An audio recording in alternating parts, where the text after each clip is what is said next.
Ya, masih banyak sekali wilayah-wilayah yang sulit untuk dikirimkan karena akses yang juga masih rusak. Bantuan-bantuan terus dikirimkan ke lokasi yang masih alami kesulitan akses jalur transportasi darat. Pemirsa, bantuan dikirimkan menggunakan helikopter ke Simpang Leubok Mauku dan Bukit Linten, Langkahan, Aceh Utara. Beginilah upaya penyaluran bantuan menggunakan helikopter BNPB di Simpang Lebok Mauku, Aceh Utara. Tidak adanya landasan mendarat yang baik ya, kita lihat ini helikopter BNPB warna kuning ini terbang dengan ketinggian rendah. Petugas melemparkan bantuan dengan sangat hati-hati, disaksikan sejumlah warga pengungsi yang menunggu di sana, pemirsa. Kita lihat berkardus-kardus bantuan dikirimkan ya. Sementara itu helikopter bantuan lain mendarat di kawasan Bukit Linteng, Langkahan, Aceh Utara.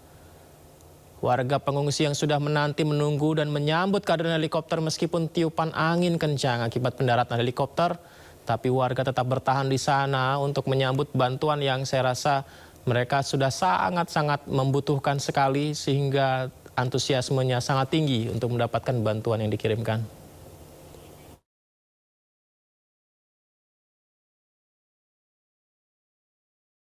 Ya, pengiriman bantuan menggunakan helikopter seperti tayangan tadi yang kita saksikan ya, memang menjadi salah satu opsi yang harus dilakukan pemirsa. Hal ini dikarenakan akses jalur darat masih mengalami kerusakan dan sulit dilalui seperti di Bener Meriah Aceh.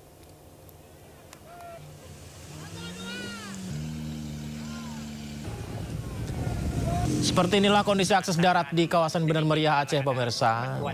Tayangan mobil-mobil balap tadi ya, bukanlah mobil off-road, tapi upaya mobil-mobil untuk menanjak di jalanan penuh lumpur terjal menyalurkan bantuan untuk warga mengungsi. Dibantu warga, mobil berusaha menyalurkan akibat jalanan yang sudah rusak. Mobil pengirim bantuan yang tak bisa langsung menghampiri lokasi pengungsian terpaksa bantuan diangkut oleh warga satu persatu. Ratusan warga gotong royong membawa bantuan, melintasi jembatan darurat, melintasi sungai, jalanan rusak, tebing tinggi, jalur yang penuh lumpur, licin, tentu jarak yang sangat-sangat jauh, pemirsa. Warga berduyun-duyun gotong royong untuk membawa satu persatu bantuan meskipun berat, jarak jauh. Aduh, dengan jembatan yang sangat tinggi ini terjal. Karena jembatan rusak dibangun jembatan sementara seperti ini. Semua demi memenuhi kebutuhan makanan keluarga yang sedang mengungsi. Mengantarkan sedikit ala kadar bantuan dari kami berupa sembako ala kadar. Inilah. Selain bantuan makanan, pengungsi juga sangat membutuhkan pakaian untuk dikenakan. Sayangnya, bantuan pakaian kebanyakan untuk perempuan sehingga pengungsi pria terpaksa menggunakan pakaian perempuan.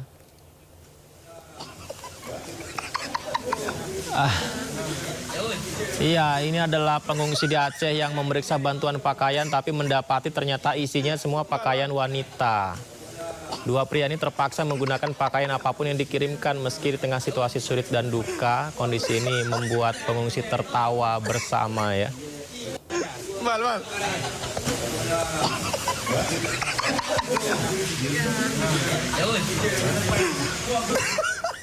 Ya, sama halnya dengan pria berbaju kuning ini, kita lihat sambil melamun memeriksa pakaian, dia tidak sadar mengenakan kerudung di kepalanya.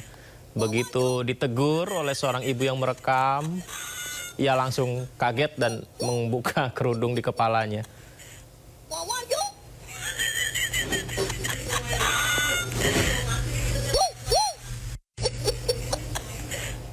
Ya, pemandangan unik seperti ini malah menjadi penghibur sementara warga pengungsi di tengah duka, rasa sulit, ya situasi sulit, terbatasnya jumlah bantuan pakaian pria membuat banyak pria pengungsi sepertinya sudah tidak malu lagi menggunakan pakaian wanita di situasi darurat seperti sekarang. Bahkan ada yang sambil menggunakan motor, berjalan di atas air penuh lumpur, mereka menggunakan pakaian wanita seperti ini.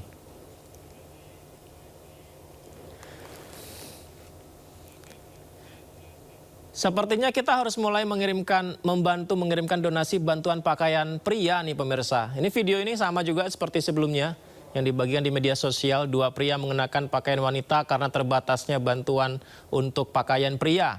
Mereka naik motor pergi ngambil bantuan tapi lucunya kedapatan menggunakan kerudung.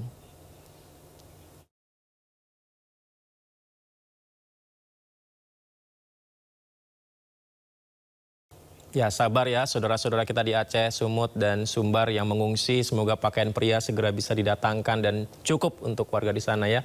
Ratusan relawan medis dari seluruh Indonesia pemirsa diberangkatkan Kementerian Kesehatan ke Aceh untuk membantu pelayanan kesehatan dan trauma healing bagi para korban terdampak bencana. Total ada 600 relawan diberangkatkan secara bertahap ke Pulau Sumatera. Inilah dia pemirsa, 126 relawan medis diberangkatkan ke Aceh melalui Bandara Internasional Soekarno-Hatta, Tangerang, Banten hari ini. Tim medis ini berangkat, terdiri dari dokter spesialis, ada juga perawat, ada bidan, ada ahli teknologi laboratorium medis, ahli gizi juga ada, dan radiografer. Semua ini dikirimkan sesuai kebutuhan yang diminta oleh rumah sakit dan puskesmas setempat. Relawan-relawan ini, tim medis relawan ini ditempatkan ke seluruh wilayah Aceh, mulai dari Pidi, Biren, Gayo Lues, Takengon, Bener Meriah, terutama wilayah terisolir ya, Aceh Tengah dan Aceh Timur juga, di Aceh Tamiang juga. Para relawan membawa logistik seperti obat-obatan, selimut, peralatan kesehatan untuk memulihkan trauma bagi warga Aceh. Spesialis psikolog juga paling banyak dikirim untuk membantu nantinya mereka. Diberangkatkan sebanyak 208 tenaga medis hingga 22 Desember. Kita doakan ya, semoga lancar semuanya. Upaya niat tulus ini bisa membantu pengungsi nanti.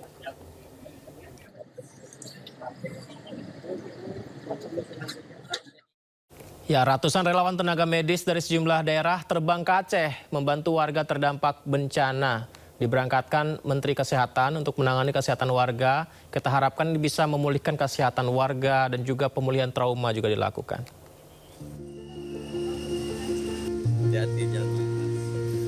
Sebanyak 126 relawan dari sejumlah daerah di Indonesia diberangkatkan ke Aceh melalui Bandara Internasional Soekarno-Hatta, Tangerang, Banten, Sabtu pagi.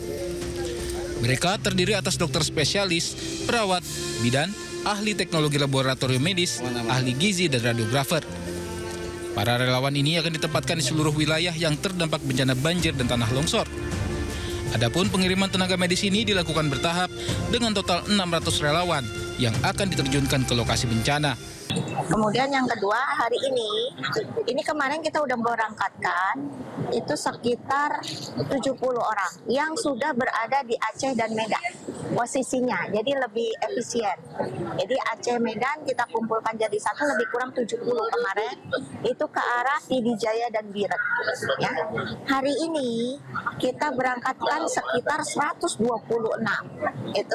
itu ke daerah yang hari ini daerah-daerah sulit, terutama untuk daerah-daerah yang terisolir. Ditempatkan di mana Bu Yuli? Ditempatkan di rumah sakit, puskesmas, dan posko-posko pengungsian. Itu rata. Selain tenaga medis, Kemenkes juga mengirimkan bantuan obat-obatan dan alat-alat kesehatan. Dari Tangerang, Banten, Hasnugara, iNews melaporkan. Ekstrimnya medan yang dihadapi tim medis Gayo Lues akhirnya berhasil menjangkau daerah terisolir Kecamatan Pining. Miris saat petugas datang, warga dilanda kelaparan karena tidak ada bantuan makanan yang masuk pasca banjir bandang.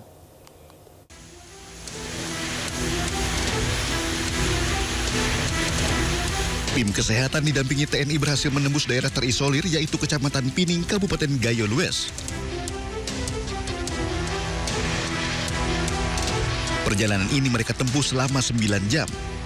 Panjangnya durasi perjalanan dikarenakan jarak sejauh 18 km terputus pasca banjir bandang dan tanah longsor akhir November lalu.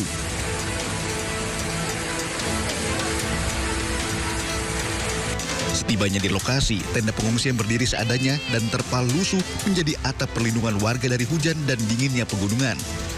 Persediaan makanan pun mulai menipis dan banyak anak-anak yang mulai kekurangan nutrisi. Ini keadaan masyarakat di sana sangat menyedihkan.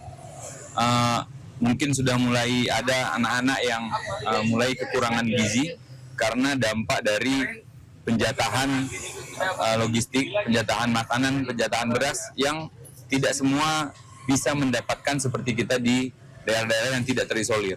Jadi tujuan kami sebenarnya adalah medis, tapi ternyata dalam perjalanan kita menemukan masalah-masalah kemanusiaan akibat terisolasinya masyarakat di sana.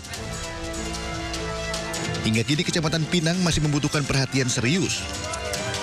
Selain layanan kesehatan berkelanjutan, pasokan logistik dan akses menjadi kebutuhan mendesak agar krisis kemanusiaan di Pining tidak semakin memburuk.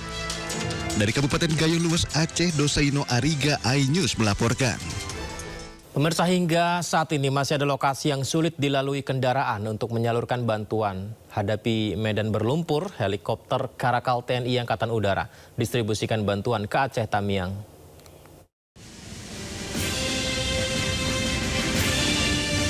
Beginilah pantauan udara di titik lokasi pengungsian yang sulit ditembus melalui jalur darat. Putusnya jembatan, hilangnya perkampungan, dan munculnya jalur sungai baru pasca banjir, serta penuhnya tanah longsor, jalanan lumpur, membuat bantuan sulit dikirimkan ke kawasan Aceh Tamiang. Sejumlah rumah juga hancur dan tertimbun lumpur yang telah mengeras. Mengantisipasinya, helikopter EC-725 H225M Karakal TNI Angkatan Udara berangkat memberikan bantuan dan telah mendarat di medan berlumpur, menyalurkan 2 ton bantuan logistik kepada warga terdampak bencana di Kabupaten Aceh Tamiang. Helikopter bernomor registrasi HT7204 mendarat di lapangan SMA Negeri 1 Bandar Pusaka dan lapangan SMP Negeri 2 Tamiang. Meski mendarat di kondisi permukaan lapangan tergenang lumpur, pendaratan dilakukan dengan perhitungan yang cermat, menjaga jarak untuk menjaga keselamatan awak dan memastikan distribusi bantuan dapat berlangsung tanpa hambatan, tidak rusak saat diberikan. Langkah tersebut ditempuh untuk mempercepat penyaluran bantuan ke wilayah yang akses daratnya terbatas.